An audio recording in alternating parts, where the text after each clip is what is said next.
Puan ini hanya karena ingin menegakkan kebenaran mau dipenjara.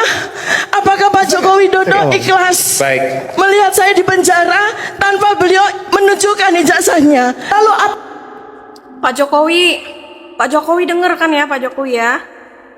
Apakah Bapak tega memasukkan seorang ibu rumah tangga yang memiliki anak itu ke penjerong begitu? Ya? Bentar. Ibu rumah tangga? Bentar. Bukankah ketika mereka dan teman-temannya ini menaikkan kasus ini sampai hot begini, mereka mengaku sebagai akademisi dan para peneliti. Ketika setelah mereka dengan gamblang mengatakan kepada seluruh masyarakat Indonesia ini ya, warga negara Indonesia ini bahwasanya mereka adalah peneliti, namun di saat ini berbeda lagi. Beliau hanya mengaku sebagai ibu rumah tangga dengan banyak anak, ya. Nah, artinya ketika dia memang hanya seorang ibu rumah tangga, berarti dia tidak memiliki kapasitas ataupun kapabilitas untuk meneliti sebuah dokumen. Apalagi ini yang notabene adalah ijazah dari mantan Presiden Republik Indonesia, ya, yaitu Presiden Republik Indonesia yang ke-7. Artinya dengan secara penuh kesadaran beliau melakukan pekerjaan yang bukanlah tugasnya gitu. Itu yang dikatakan dengan kapasitas ataupun kapasitas dan kapabilitas yang tadi. Nah, dengan melakukan pekerjaan atau tugas yang bukan sesuai keahliannya, itu sudah jelas melanggar peraturan ya, entah itu peraturan undang-undang dan lain-lainnya. Seperti dokter, saya beri analogi. Dokter yang seharusnya mengobati pasien, lalu tiba-tiba dokter ini mengatur lalu lintas tanpa ada pengetahuan tentang kendaraan, tentang lampu lalu lintas dan perempatan jalan seperti itu. Apa jadinya kalau seorang dokter menangani tugas polisi? Kan seperti itu sederhananya ya kan? Nah, dengan secara gamblang Bu Tifa mengakui bahwasan dia adalah seorang hanya ibu rumah tangga. Berarti kan kita bisa dengan logika kita bisa menyimpulkan dia tidak mempunyai kapasitas apapun untuk melakukan penelitian terhadap dokumen, ya. Nah, sekarang nanya lagi nih, warga negara Indonesia, emang kalian ikhlas ngelihat Dokter Tifa dan teman-temannya ini pakai baju orange, pakai baju kantong belanjaan itu? Jawab ya. Ini saya kira adalah sudah seadil-adilnya ya, karena seseorang itu menerima ganjaran sesuai dengan perilakunya. Itu yang dikatakan adil dalam konsep hukum, ya. Sebelum mereka diproses, lalu ketika masuk laporan Pak Jokowi, mereka juga teriak bahwasannya ini adalah kriminalisasi. Lalu mereka berdalih bahwasannya mereka adalah dari kelompok-kelompok akademisi dan para peneliti. Lalu sekarang beliau menyatakan bahwasannya hanya ibu rumah tangga. Itu artinya beliau juga secara tidak langsung melakukan pembohongan publik. Orang yang sedang melaksanakan yang bukan tugasnya, bukan kapasitas dan kapabilitasnya. Ya, teman-teman, kalian ikhlas apa tidak? Share komentar kalian. menunjukkan ijazahnya. Capek banget ya ngeliat orang tua yang victim. Ini ya Dokter Tifa. Kalau Anda bicara bahwa Anda memperjuangkan kebenaran apa sih yang Anda perjuangkan? Anda menebar fitnah sana sini, Anda menebar hinaan sana sini, menebar cacian sana sini sama keluarganya Pak Jokowi dan Pak Jokowi sendiri. UGM dianggap kong kali kong dengan Jokowi. Pertanyaannya, siapa yang Roy Suryo percaya? Sedih kali lihat Dokter Tifa menangis. Suaranya bergetar karena ijazah Pak Jokowi.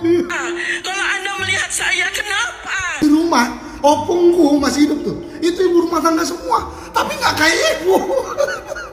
Ngurusin ijazah orang. Kan ya, melihat saya pakai baju orange. Aku ingin sekali, aku dan bahkan bahagia sekali kalau Ibu Tifa itu masuk penjara. Tifa, katanya kamu seorang dokter, tapi jiwamu sangat kotor. Itu mau ada ijazah mau enggak, dia udah sukses hidupnya. Sekarang yang gue tanya, lu orang yang punya ijazah jadi apa, Tom? Saya kasihan, tapi ya ini kan sudah keterlaluan. Jadi Pasti di Indonesia itu harus ada kadrun kayak gitu tuh, kenapa? Yang suka ngerecokin pemerintahan gitu ya. Pemerintah kerja udah bagus juga direcokin, dicela, dibir kayak gitu kan. Deddy Mulyadi ini emang kurang bagus gimana Deddy Mulyadi? Masih aja cari kesalahannya.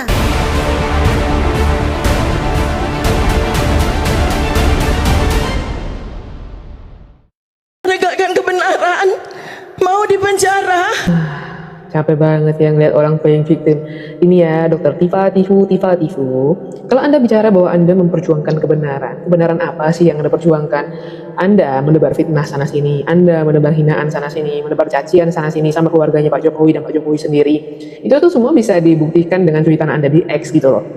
Jadi apa yang salah daripada langkah yang diambil oleh seorang Jokowi untuk menghadapi Anda?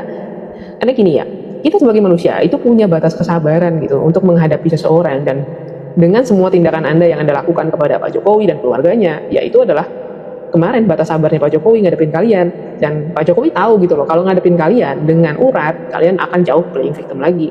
Jadi karena negara kita negara hukum, dan satu-satunya yang memberikan keputusan atau kepastian gitu ya daripada semuanya itu adalah secara hukum. Jadi makanya Pak Jokowi memutuskan untuk mengambil tindakan hukum. Dengan cara apa?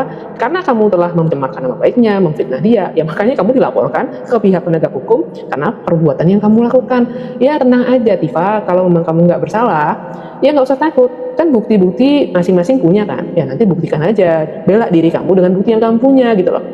Nih ya, kalau saya sih sebagai masyarakat yang melihat dan baca semua cuitan kamu di X, ya karena selalu lewat sih di X saya gitu, ya memang selama ini kamu tuh mau memfitnah, kamu nuduh orang nggak punya bukti, sampai bahkan istrinya Pak Jokowi pun kamu ubek-ubek masalah pendidikannya, yang mana nggak ada kepentingannya masyarakat Indonesia untuk memahami latar belakang pendidikannya seorang Ibu Iriana.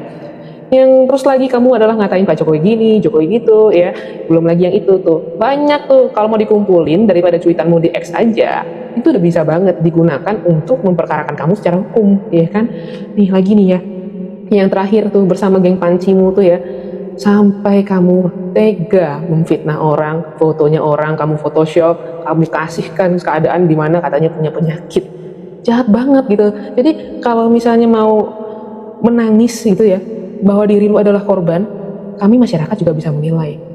Dimana kamu kapan hari juga menghina kemampuan bahasa Inggrisnya Pak Jokowi karena pronunciation-nya dipenuhi dengan aksen Jawa, nyatanya sendiri kamu adalah because our undang-undang, whether whatever gitu loh. Jadi nggak usah deh, ini apa namanya, sok playing victim. Kalau memang bersalah, akuilah bersalah, mungkin masih bisa dimaafkan, tapi ya namanya proses hukum sudah terlanjur berjalan, ya harus dijalani. Selamat menikmati hari-hari Anda untuk menikmati hari yang masih bebas ini. Nanti kan nggak tahu ya, kalau misalnya perkara dan terbukti Anda memang melakukan hal itu, pakai baju oranye dong.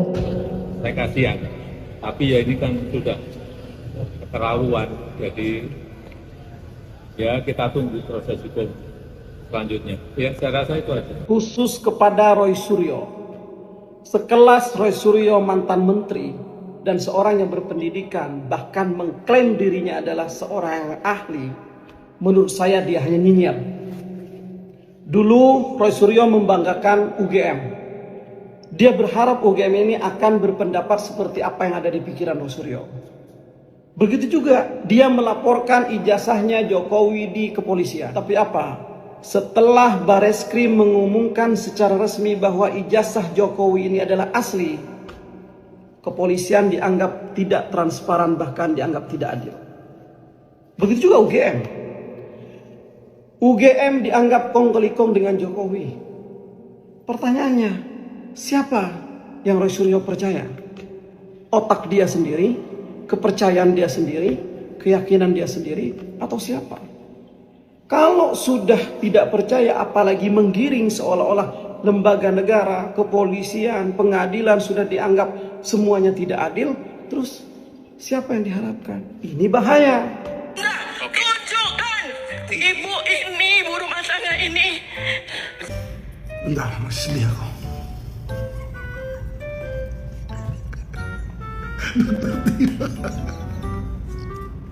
Pidato Anda renyah sekali. Aduh, sangat ingin kan melihat ijazah Pak Jokowi. Jadi ibu berharapnya kami jawab apa? Ingin sekali. Enggak, kami nggak ingin. Yang ingin itu hanya kawan-kawan Anda, geng-geng Anda itu, Rismon, Roy Suryo, itu aja, nggak ada yang lain. Ibu lihat dong di semua sosial media ya. Semuanya tuh dukung Pak Jokowi loh. Hampir mungkin menurutku hampir 98%. Kawan kalian kayaknya hanya 2% aja. Kami masyarakat udah sibuk Bu, tiap hari full dengan pekerjaan. Ya udah riwah dari pagi sampai subuh kadang-kadang kami kerja tuh. Contohnya saya ya, jadi lawyer, kadang-kadang jadi konten kreator, jadi pengusaha, ada bisnis saya juga. Banyak, udah full. Nggak sempat mikirin ijazah Pak Jokowi, nggak sempat. Ya kalau ibu ini yang kami bingung ngapain aja tiap hari ini. Jangankan ijazah Pak Jokowi ya, ijazah ibu aja saya nggak mau tahu. Sumpah. Apalagi ijazah Roy Suryo, ya Rismon, nggak mau tahu banget.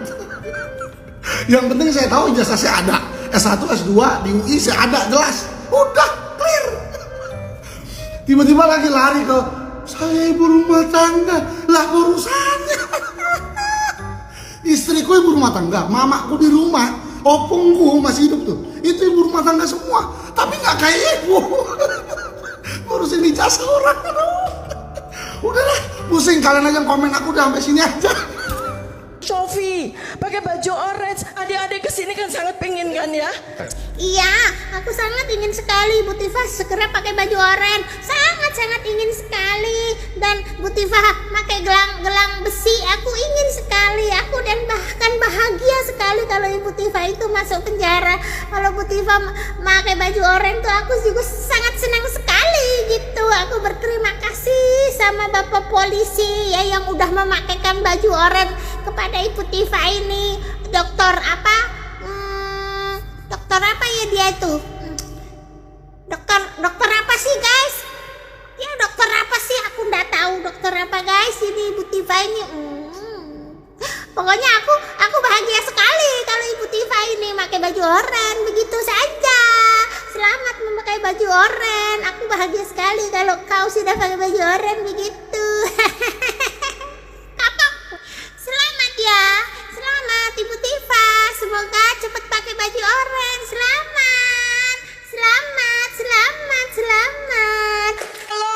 Tolong Pak Jokowi.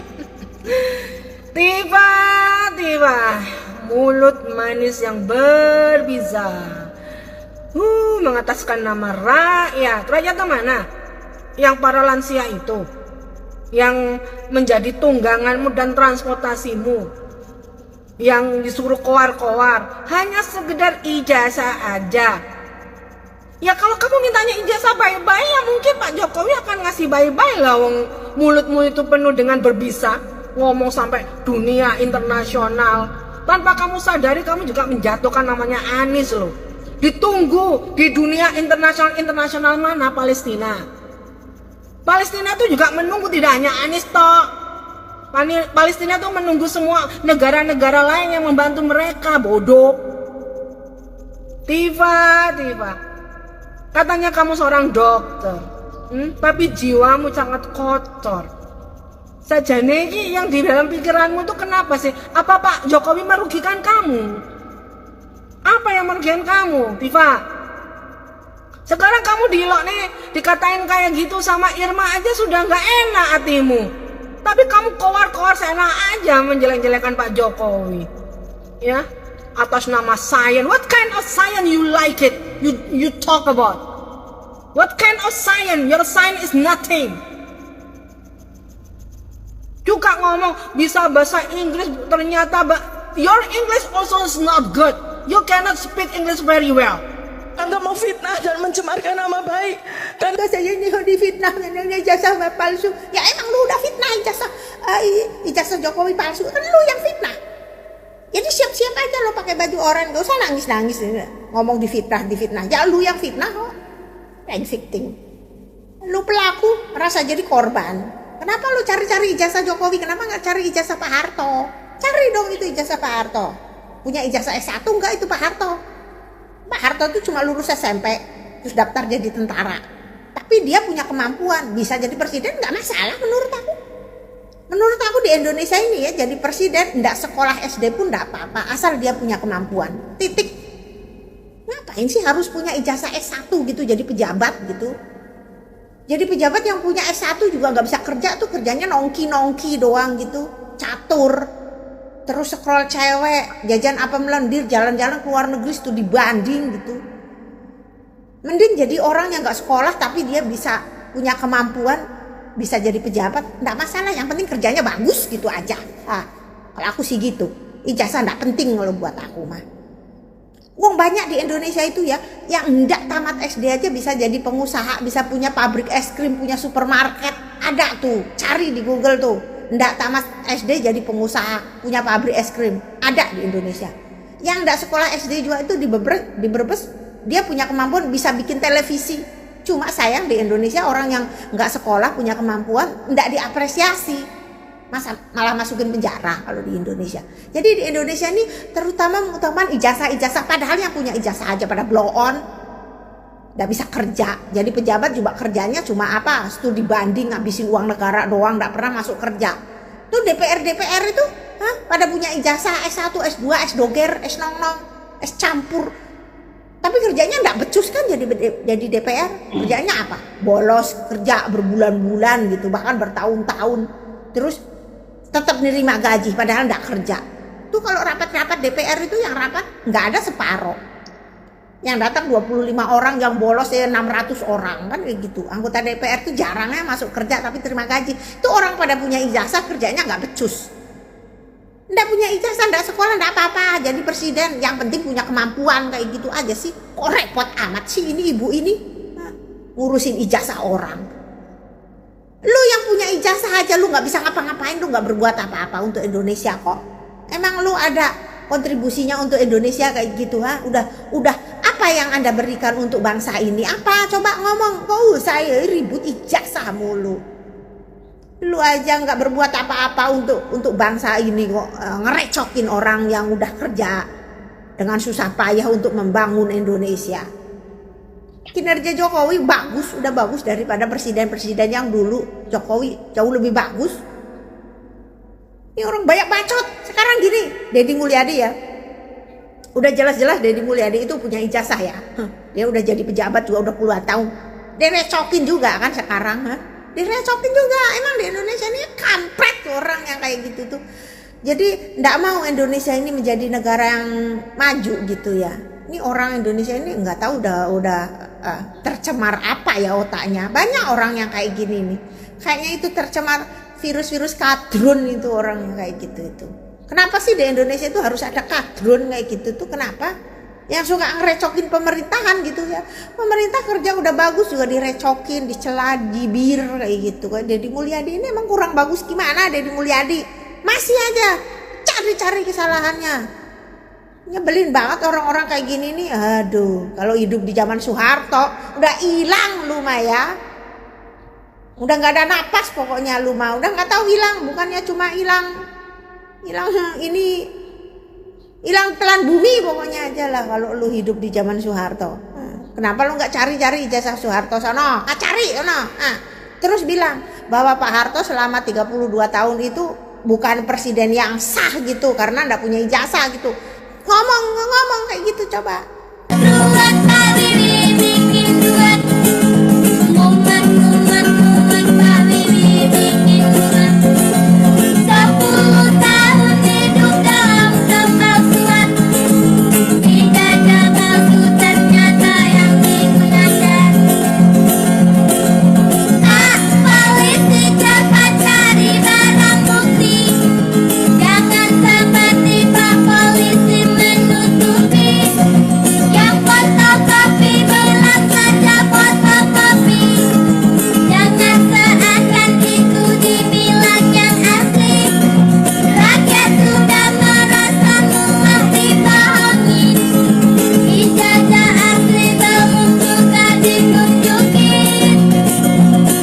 Assalamualaikum warahmatullahi wabarakatuh.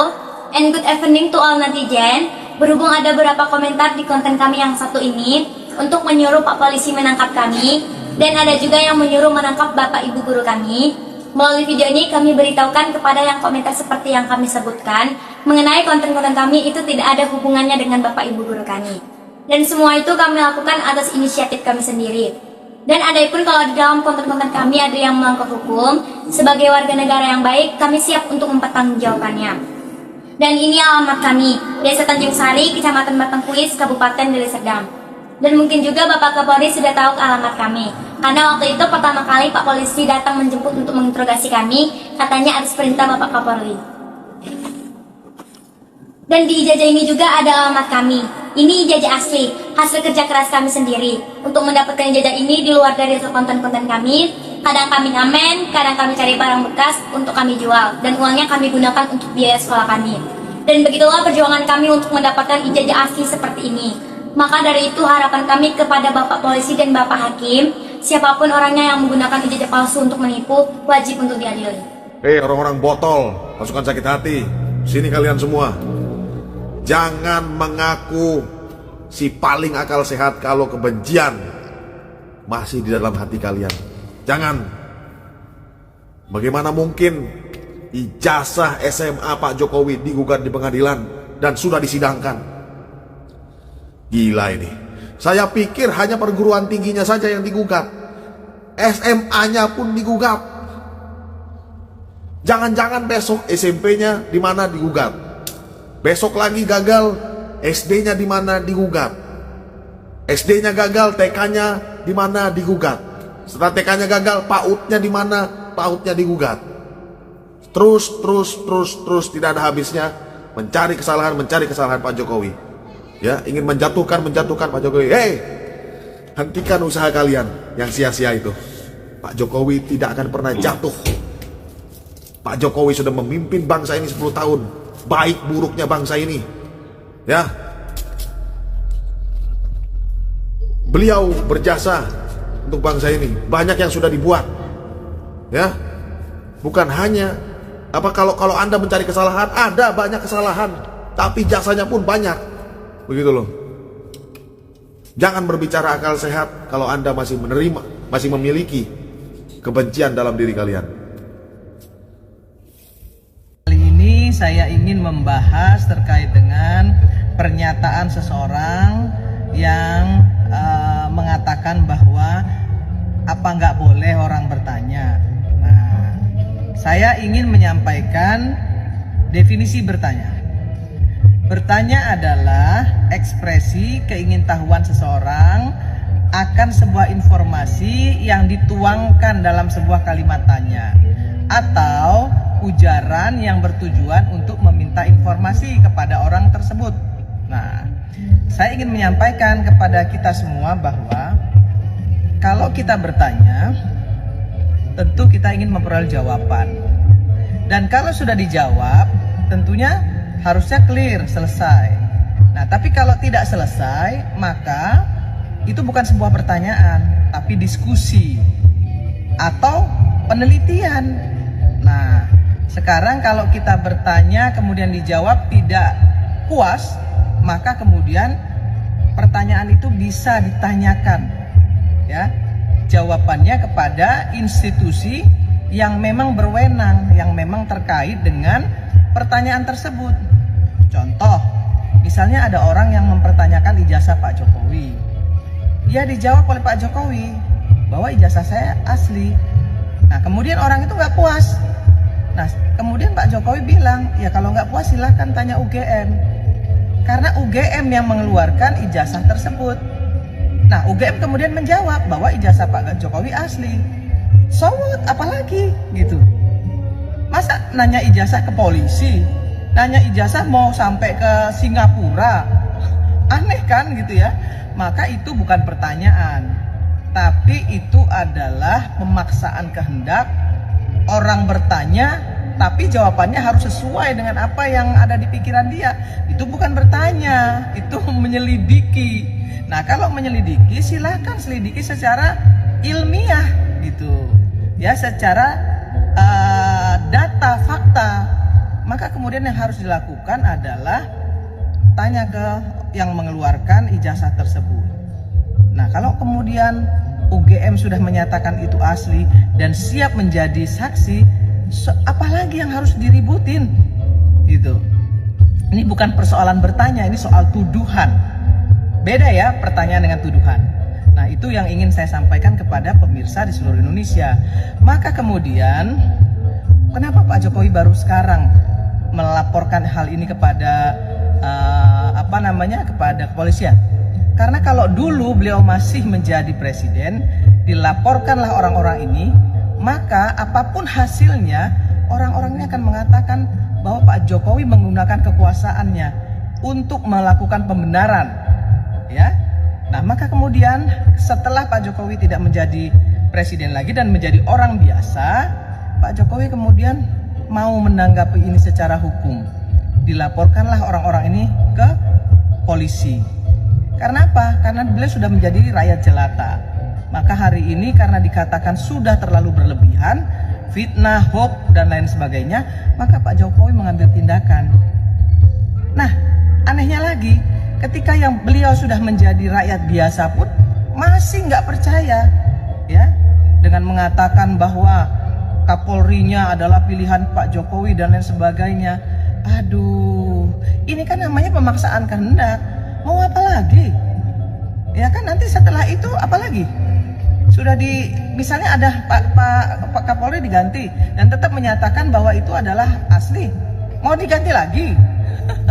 Saya kira ini benar-benar satu tindakan ceroboh, ya, tindakan yang berlebihan, yang tidak pada porsinya, ya. Jadi jangan mengatakan bahwa bertanya apa, Bo? Emang kita nggak boleh bertanya? Ya boleh, tapi bertanya itu kalau sudah dijawab, ya sudah. Apalagi yang menjawab adalah institusi terkait. Nah, kalau masih ngotot, ya, dengan kalimat bahwa nggak percaya lagi dengan institusi tersebut, ya berarti itu tuduhan, bukan pertanyaan. Begitu, pemirsa di seluruh Indonesia. Saya ingin menyampaikan, jangan kita mau diadu domba, jangan terus-terusan mau mengikuti kegaduhan-kegaduhan yang diciptakan oleh orang-orang yang tidak bertanggung jawab, sebagaimana yang disampaikan oleh Presiden Prabowo Subianto di Hari Kesaktian Pancasila kemarin. Kami orang-orang cerdas, orang-orang bersih hati ini, ya, termasuk Presiden juga mengkhawatirkan ada agen-agen asing yang berkeliaran di Republik ini, yang terus-menerus, ya, dipergunakan oleh agen-agen asing, oleh orang-orang asing ini untuk mengaduk-ngaduk Indonesia, untuk menghadap-hadapkan rakyat dengan rakyat dan rakyat dengan pemerintah. Hati-hati terhadap agen-agen asing ini. Mereka bekerja bukan untuk bangsa Indonesia, tapi justru menjadi pengkhianat bangsa dengan bekerja dengan negara-negara asing yang memang berkepentingan untuk menghancurkan Indonesia. Jadi sekali lagi, yuk kita sama-sama jaga Indonesia kita, jangan sampai diadu domba oleh agen-agen asing yang ada di Republik ini.